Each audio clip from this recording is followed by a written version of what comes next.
জিনিস আছে, আমার যেমন নেই, আপনার যেমন নেই, যারা নতুন দিনী ভাই এসেছেন তাদেরও নেই। কোথায় কি, কোথায় কোন জিনিস 100% আছে, এই বর্ণনা দেওয়ার ইখতিয়ার একমাত্র রাখেন তিনি কে? আল্লাহ সুবহানাহু ওয়া তাআলা। তাহলে এটা কিসের জ্ঞান? অদৃশ্য বিষয়ের জ্ঞান। এটা কিসের জ্ঞান ভাইজান? অদৃশ্য বিষয়ের জ্ঞান, গায়েবী বিষয়। আর গায়েবের বিষয়, অদৃশ্য বিষয়ের জ্ঞান রাখেন একমাত্র আল্লাহ সুবহানাহু ওয়া তাআলা। তাহলে আল্লাহ ছাড়া পৃথিবীর বুকে আর কারোর কি ইখতিয়ার আছে, কারোর কি ক্ষমতা আছে গায়েবের বিষয়ে জানার? নাই। তাহলে পৃথিবীতে কেউ জানে গায়েবের বিষয়? জানে না।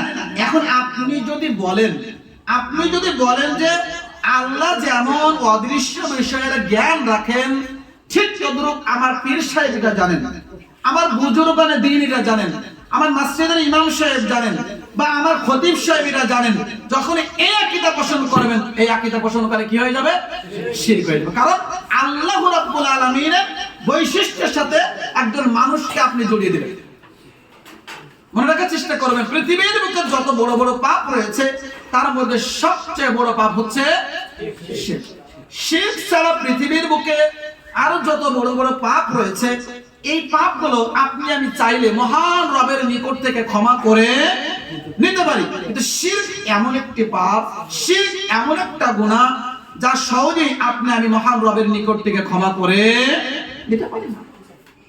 কারণ শিরক হচ্ছে তাওহীদের বিপরীত বিষয়। আর কোন ব্যক্তি শিরকে কর্ম করে তাওবা না করে মৃত্যুবরণ করে, তাহলে তার ঠিকানা হচ্ছে চিরস্থায়ী জাহান্নাম।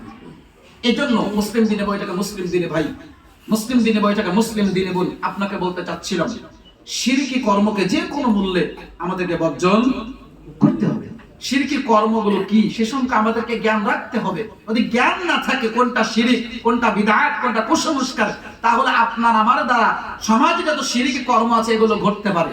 যদি জ্ঞান না থাকে তাহলে বিদআত কি, এটা সম্পর্কে জ্ঞান না থাকলে বিদআতি কর্ম আপনার দ্বারা আমার দ্বারা হতে পারে। কুসংস্কার কোনগুলো এই সম্পর্কে জ্ঞান না থাকে তাহলে আপনার আমার দ্বারা কুসংস্কার সংগঠিত হবে।